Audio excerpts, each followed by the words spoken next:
बोलिए गणेश जी महाराज की जय। कल्प भेद में और कई बार गणेश भगवान कथा आती है। श्री सूत जी कथा सुना रहे हैं और सौनक आदि ऋषि कथा सुन रहे हैं, ब्रह्मा जी कथा सुना रहे हैं और नारद जी कथा श्रवण कर रहे हैं। कहते हैं कि गणेश भगवान का एक समय की बात है, शनि की दृष्टि से उनका सिर धड़ से अलग हुआ भगवान शिव के त्रिशूल से, जिसके कारण उनके सिर पर, धड़ पर यानी कि शरीर पर हाथी का सिर लगाया गया। यह सब कथा बड़ी अद्भुत है। श्री नारद जी कहते हैं, पिताश्री मुझे सुनाइए इस कथा को विस्तार से, यह सब कैसे हुआ। बोलो हर हर महादेव। गणेश पुराण मैंने पढ़ा था कि जब गणेश भगवान का जन्म हुआ तो सभी देवी देवता बधाई देने आए, सब बधाई देने आए, लेकिन शनिदेव भगवान बधाई देने नहीं आए। तो माता पार्वती को क्रोध आने लगा कि हर कोई आया बधाई देने, परंतु शनिदेव बधाई देने नहीं आए। तो माता पार्वती सोच ही रही थी, इतने में शनिदेव भगवान प्रकट हुए, परंतु गणेश जी को ना देख करके उन्होंने अपनी पीठ गणेश जी की तरफ करी थी और मुंह कहीं और करा था। गणेश जी से यह देखा नहीं गया और माता पार्वती ने कहा क्या कि हे शनि, क्या तुम प्रसन्न नहीं हो? मेरे पुत्र हुआ है तो मेरे पुत्र को देखते क्यों नहीं हो? तो शनिदेव ने कहा, हे माता मेरी दृष्टि श्रापित है, यदि मेरी दृष्टि किसी पर चली जाती है तो हे माता वह उसका सर्वनाश हो जाता है, इसलिए मैं किसी पर दृष्टि नहीं डाल सकता हूँ। माता पार्वती ने कहा, हे शनि तुम्हें ऐसा कोई अपराध नहीं है, तुम मेरे पुत्र को देखो और मेरे पुत्र को देख करके तुम दर्शन करके संतुष्ट हो। शनिदेव ने बार बार कहा, नहीं माता मैं नहीं देख सकता। तो माता पार्वती जब क्रोधित होने लगी तो उनके क्रोध के कारण शनिदेव ने गणेश जी को देखा।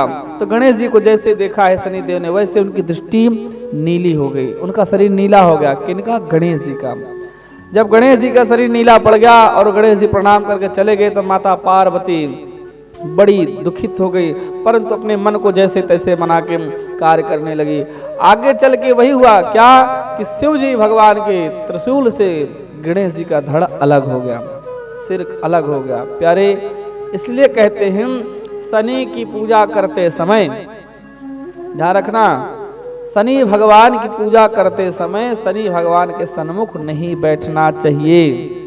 शनि भगवान की पूजा करते समय शनि भगवान के सन्मुख नहीं पड़ना चाहिए, अब तो बगल से या पीछे से जाकर के शनि भगवान की पूजा करी जाती है। बोलो हर हर महादेव, हर हर महादेव। तो एक समय की बात है कि माता पार्वती अपनी सखियों के साथ आनंदित हो रही थी और स्नान इत्यादि कर रही थी।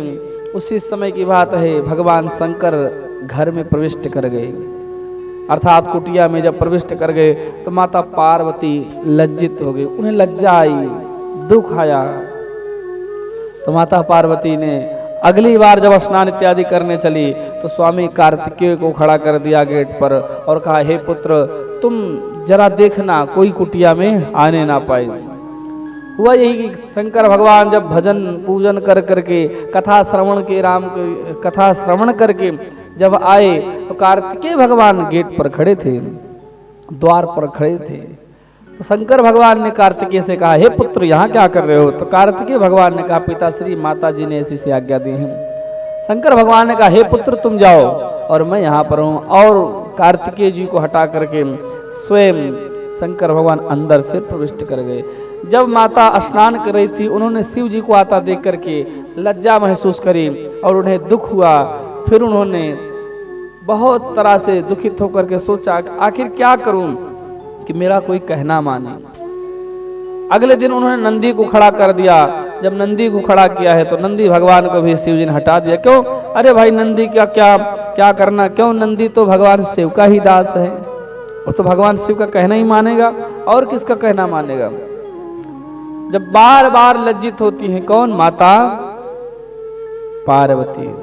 तो अब उनके मन में विचार आया कि मेरा भी कोई ऐसा गण होना चाहिए, मेरा भी कोई ऐसा पुत्र होना चाहिए जो मेरा कहना माने।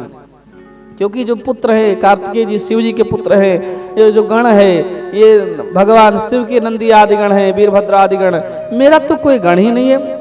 जब तक मेरा कोई गण नहीं होगा तो मेरा कहना कौन मानेगा। आहा हाल प्यारे, ध्यान रखना, जो दुख होता है ना, कौन सी बात पर किसको कहां दुख आ जाए कुछ नहीं पता होता। माता पार्वती सोच रही हैं क्या कि मेरा भी कोई पुत्र हो। सखियों ने, जो उनकी सखियां थी, सहेलियां थी, उन्होंने कहा, जो सेविका थी, दासियां थी, कि हे माता आप भी कोई ऐसा पुत्र उत्पन्न करो, ऐसा कोई गण उत्पन्न करो जो आपका कहना माने, जो आपकी रक्षा करे, जो आपकी आज्ञा का पालन करे। माता पार्वती समझ गई और अगले दिन जब माता पार्वती स्नान करने जाने लगी तो उन्होंने अपने पूरे शरीर पे उपटन लगाया। कई लोग कहते हैं ना कि माता पार्वती की मैल से गणेश जी उत्पन्न हुए। नहीं नहीं प्यारे, मैल से नहीं, उपटन से। उपटन में क्या होता है? हल्दी होती है, दोड़ा घास होता है, तेल होता है, बहुत सारी सामग्री मिलाई जाती है, जब जाके उपटन बनता है। तो माता पार्वती ने अपने शरीर पर उपटन लगाया और उस उपटन को रगड़ के जब रखा और उसमें अपनी शक्ति से, तपोबल के प्रभाव से एक सुंदर बालक को प्रकट किया, जिसका नाम रखा गणेश। बोले गणेश जी महाराज की जय।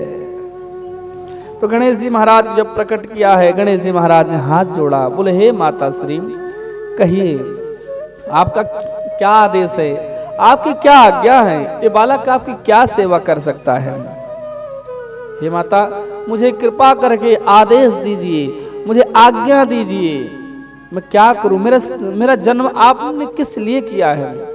ये गणेश जी ऐसे बालक हैं जो पूछते हैं। आजकल के बालक तो अपने माँ बाप से पूछते ही नहीं, उल्टे कहेंगे तैने मेरे लिए करा क्या है।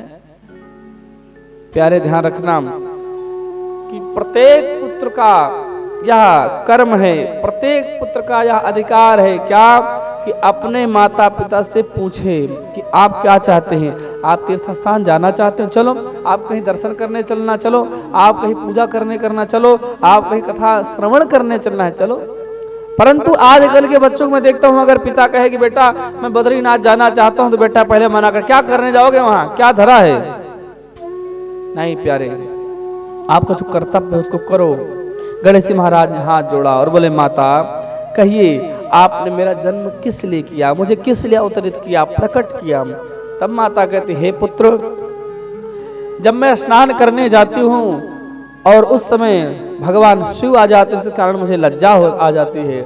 मैंने कार्तिकेय को, नंदी को, वीरभद्र आदि को, सबको वहां पर द्वार पे लगाया, परंतु कोई भी मेरी आज्ञा का पालन नहीं करता। हे पुत्र, तुम मेरी आज्ञा का पालन करोगे। बोले माता अवश्य करूंगा। हे मां, यह जो मेरा जीवन है आपका दिया हुआ है, इसलिए हे माता श्री आप कृपा करो, मुझे आज्ञा दो, आदेश दो, मैं आपकी आज्ञा का पालन अवश्य करूंगा।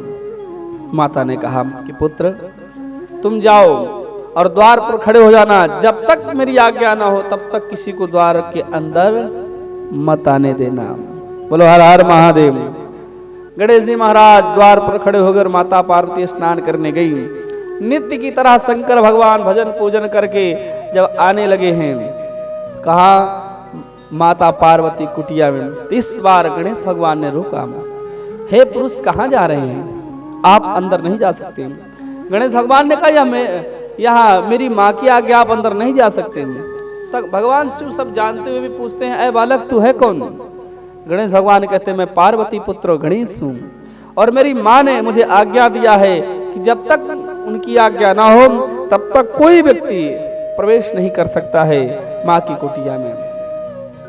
शंकर भगवान मुस्कुराए, बोले वाह बालक तो बड़ा होनहार है देखने में तू, परंतु यह बालक तुम्हें पता नहीं है मेरा घर है और मेरे घर में जाने से तुम मुझे रोकोगे। गणेश भगवान ने कहा, हे प्रभु आपसे क्षमा चाहता हूँ, हे भोलेनाथ, हे नाथों के नाथ, आप तब तक नहीं जा सकते जब तक मेरी माँ की आज्ञा नहीं हो सकती। शंकर भगवान क्रोध आने लगा। नंदी जी बोले, प्रभु आप चिंता मत करो, आप कैलाश पर चलो, मैं भी इसे हटा के आता हूँ। नंदी जाते हैं, गणेश भगवान को हटाने का प्रयास करते हैं, परंतु वह हटता नहीं है, गणेश जी हटते नहीं हैं और उल्टे नंदी भगवान गणेश जी का युद्ध होता है। नंदी भगवान को मार भगाते हैं, ऐसे करके वीरभद्र आदि गण आते हैं, सबको मार भगाते हैं। अब सारे गण परेशान जब हो जाते हैं, सब थक जाते हैं गणेश जी को मना के, परंतु गणेश जी किसी भी हाल में किसी को अंदर नहीं जाने देते। बोलो हर हर महादेव, हर हर महादेव। जब गणेश जी अंदर किसी को नहीं जाने देते हैं तो शंकर भगवान स्वयं क्रुद्ध होकर के चलते हैं। जब इस बार गणेश जी शंकर भगवान को रोकते हैं तो शंकर भगवान अपने त्रिशूल से प्रहार करते हैं और गणेश जी का जो सिर है वो कट के गिर जाता है और धड़ अलग गिर जाता है। हाहाकार की जब आवाज आई, चारों तरफ तीनों लोकों में हाहाकार मच गई। हरे हरे क्या हुआ, किसने कराए? गणेश जी का वध हो गया, शंकर भगवान से घोर पाप हो गया, अपने ही पुत्र पर प्रहार कर दिया। जब हाहाकार हुई, अंदर से माता पार्वती निकली हैं। माँ ने देखा कि उनके सन्मुख उनके पुत्र का यह हाल, दुखित हो गई माता पार्वती। और माता पार्वती कहने लगी, किसने किया यह, मुझे बताओ। और यह कह करके माता पार्वती अनेक रूपों में नौ दुर्गा के रूप में प्रकट होने लगी। माता ने कहा, यदि मेरा पुत्र जीवित नहीं हुआ तो आज मैं पूरी सृष्टि का विनाश कर दूंगी, प्रलय ला दूंगी। सारे देवता त्राही त्राही करने लगे, हे माँ क्षमा करो, हे माँ आप शांत हो, कोई न कोई उपाय ढूंढते हैं। सबने जब उपाय ढूंढना शुरू किया, शंकर भगवान ने कहा कि जो हो गया सो हो गया, परंतु यदि किसी और कोई सिर ला करके गणेश जी को जोड़ा जाए तो गणेश जी जीवित हो सकते हैं। तो गणों का आदेश दिया, जाओ, जो माता अपने पुत्र की तरफ पीठ करके सोई हो उसकी तुम गर्दन काट लाना। नंदी आदि गण गए तो क्या देखते हैं, रास्ते में एक हाथी अपने बच्चे की तरफ पीठ करके सोया था, उसके सिर को काट लाए। इसलिए आज आप लोग देखते होंगे जो माताएं होती जिनके छोटा बालक होता है वो कभी भी अपने बालक की तरफ पीठ करके नहीं सोती, मुंह कर मतलब बच्चे को पीठ नहीं दिखाती, बड़ा अशुभ माना जाता है। तो गणेश जी का धड़ जब अलग हुआ तो गण लोग गए तो किसका सिर काट ले, हाथी का, और वो हाथी का सिर ला करके सबने जोड़ दिया। बोलो हर हर महादेव। परंतु जब गण लोग सिर लेके आ रहे थे तो वह सिर कायर नजरों से देख रहा था माता पार्वती की तरफ। माता पार्वती दुखित हुई, अहो अरे मैंने क्या किया, अपने पुत्र की रक्षा के लिए मैंने किसी और माँ की गोद उजाड़ दी, मुझसे पाप हो गया, मैंने क्या करा। तब भगवान शिव ने समझाया, हे देवी ये जो हाथी है कोई साधारण हाथी नहीं, यह हाथी तो ऐरावत हाथी है। बोले वो कैसे? बोले श्रापित हुआ था, इसको श्राप दिया है दुर्वासा जी ने। तब माता पार्वती कहती, हे भोलेनाथ कृपा करके वह कथा बताइए। तब शिव कहते हैं, हे पार्वती सुनो, एक समय की बात है कि दुर्वासा महाराज देवताओं के द्वारा ऋषियों के द्वारा सम्मानित हुए तो रास्ते में जा रहे थे तो उन्हें रास्ते में इंद्र मिले। प्रसन्नता पूर्वक उन्होंने अपने गले की माला उतारी और माला इंद्र के गले में पहना दी। जब इंद्र के गले में पहना दी तो इंद्र ने वह माला उतारी और वह माला अपने हाथी के गले में पहना दी। जब ऐरावत हाथी गले में पहनाई तो ऐरावत ने उस माला को उतारा, सूंड से उतार कर अपने पैरों तले रौंद दिया। दुर्वासा जी क्रोध आ गया, अरे दुष्टू, मैंने अपना मान सम्मान तुम्हें दिया और तुमने मेरे मान सम्मान का जरा सा भी नहीं रखा, जाओ मैं तुम दोनों को श्राप देता हूं। इंद्र को श्राप दिया, ए इंद्र जा तू श्रीहीन हो जाएगा, तेरा राज्य छिन जाएगा। और ऐरावत को श्राप दिया, ऐरावत मैं तुझे श्राप देता हूं कि जा एक दिन तेरी गर्दन कटेगी, जिस गर्दन से तूने माला उतारी दिन तेरी गर्दन कट जाएगी। अब दोनों रोने लगे इंद्र और गजराज कि हे प्रभु क्षमा करो। तब दुर्वासा जी ने कहा कि ऐरावत चिंता मत करो, जब तुम्हारा मृत्यु लोक पर अवतार होगा, तुम प्रकट होगे साधारण से हाथी के रूप में, तो तुम्हारी जो गर्दन कटेगी वो शंकर भगवान के जो पुत्र होंगे, पार्वती के जो पुत्र गणेश जी होंगे उनके इस मस्तक पर लगेगी, जिससे तुम्हारा सौभाग्य होगा। तो हे देवी यह वही लीला है। और ऐसा कह के सबने आशीर्वाद दिया। बोलो हर हर महादेव। जब गणेश जी खड़े हुए सबको प्रणाम किया, माता अपने पुत्र का वह स्वरूप देखकर रोने लगी। कौन? पार्वती माँ। अरे मेरा पुत्र कितना कुरूप है, इसको कौन पूजन करेगा, इसे कौन अपने घर में लाएगा। अरे इस जगत में कितने सुंदर सुंदर देवी देवता हैं और मेरा पुत्र ऐसा कुरूप, इसकी पूजा कौन करेगा। प्यारे, एक माँ ही होती है जो अपने पुत्र के देख करके रोती है, चिंतन करती है, अपने पुत्र को आगे बढ़ाने का प्रयास करती है। बहुत रोने लगी माता पार्वती। तो शंकर भगवान, लक्ष्मी, शिव और विष्णु, ब्रह्मा आदि सबने आशीर्वाद दिया। लक्ष्मी जी ने आशीर्वाद दिया क्या कि गणेश जी के साथ दीपावली के दिन अर्थात कार्तिक अमावस्या के दिन जो पूजा करेगा मैं उसके घर हमेशा के लिए विराजमान रहूंगी, वर्ष भर में उसके घर में विराजमान रहूंगी। इसलिए जब भी दीपावली आती है लोग लक्ष्मी गणेश का पूजन करते हैं। सभी देवों ने आशीर्वाद दिया, गणेश जी महाराज सद्बुद्धि बुद्धि में सबसे अग्रणी होंगे और गणेश जी महाराज का पूजन सर्वप्रथम होगा। गणेश जी महाराज से पहले किसी का पूजन नहीं होगा, इसलिए गणेश जी भगवान का सर्वप्रथम पूजन होता है। सभी देवी देवताओं ने आशीर्वाद दिया है गणेश जी महाराज को और गणेश जी महाराज की अद्भुत लीला आरंभ होती है। तो बंधुओं, जो गणेश जी की इस कथा को सुनता है और जो सुनाता है, दोनों का कल्याण होता है, दोनों की भक्ति गणेश जी के प्रति बढ़ती है। इसलिए जीव को नियम से, संयम से गणपति भगवान की पूजा करनी चाहिए। गणेश भगवान को विशेष करके मोदक बड़े प्रिय हैं। जम्बू, जामुन, कपित्थक यानी कि कैथ का फल, केले का फल और गणेश जी महाराज को दूबड़ा घास इत्यादि चढ़ाना चाहिए। जीवन में यदि आपकी वृद्धि रुक गई है, आपकी समृद्धि रुक गई है, आपकी वृद्धि नहीं हो रही है, तो आप एक काम करो, केवल 4 लड्डू या 5 लड्डू लेकर के, दूबड़ा घास लेकर के और शंकर भगवान के चरणों में चढ़ा दो और कह दो, हे मेरे गणपति, आज से मैं तुम्हारा और तुम मेरे। फिर ध्यान रखना, आपको जीवन की सभी समस्या गणेश जी हल करेंगे और आप निश्चिंत होकर अपने कर्म को करते रहिए और गणेश जी महाराज का आशीर्वाद लेते रहिए। इस जगत में, इस संसार में हर कोई दुखित है। कोई कहता है कि मेरे बनते बनते काम बिगड़ रहे हैं, कोई कह रहा मेरा कार्य ही नहीं बन रहा है, बड़े विघ्न आ रहे हैं। प्यारे, यदि कार्य में विघ्न आते हैं तो आपको विघ्नेश्वर की शरण में जाना है, जो विघ्न हरता है उनकी शरण में जाना है। हम लोग करते क्या है कि बुक स्टोर पर जाकर हम कहते हैं भाई साहब समोसे दे दो, तो बुक स्टोर वाला आपको समोसे या जलेबी देगा नहीं, वो तो कहेगा तो किताबों की दुकान है, यहाँ नहीं मिलता। फिर ऐसे ही जो देवी देवता सबके कार्य अलग अलग हैं। तो गणेश जी महाराज समस्त विघ्नों करते हैं और समस्त विघ्नों को दूर करते हैं और विघ्न को करते भी हैं। ध्यान रखना, अगर आप गणेश जी महाराज को रुष्ट करते हो, इनकी पूजा नहीं करते हो, तो विघ्न आएंगे भी। लेकिन यदि आपने गणेश जी महाराज को मना लिया, प्रसन्न कर लिया, तो आपके जीवन में कभी भी विघ्न नहीं आएंगे। कोई भी कार्य आप करो, शुभ कार्य, तो उसमें गणेश जी को निमंत्रण जरूर दो, क्योंकि जो गणेश जी महाराज हैं, इन्हें सभी देवताओं ने, सभी देवियों ने आशीर्वाद दिया है। क्या कि सर्व पूजनीय गणेश जी होंगे। जब देवताओं ने आशीर्वाद दे दिया और देवताओं ने वरदान दे दिया है, तो प्यारे आप क्यों नहीं मानते? मानो और गणेश जी महाराज की सर्वप्रथम पूजा करो, स्वयं भी करो और गणेश जी की जो लीला है सबसे बताइए, किस प्रकार गणेश जी महाराज अपने भक्तों की कैसे रक्षा करते हैं, गणेश जी महाराज कैसे आपके कार्यों को पूर्ण करते हैं और गणेश जी महाराज किस प्रकार से अपनी लीला दिखा करके आप सभी के दुखों को दूर करते हैं। श्री गजाननम भूत गणाधिसेवितम, जो गणेश जी महाराज, श्री गणेश जी महाराज की जो श्लोक है, इसको याद कर लो, नित्य बोलो।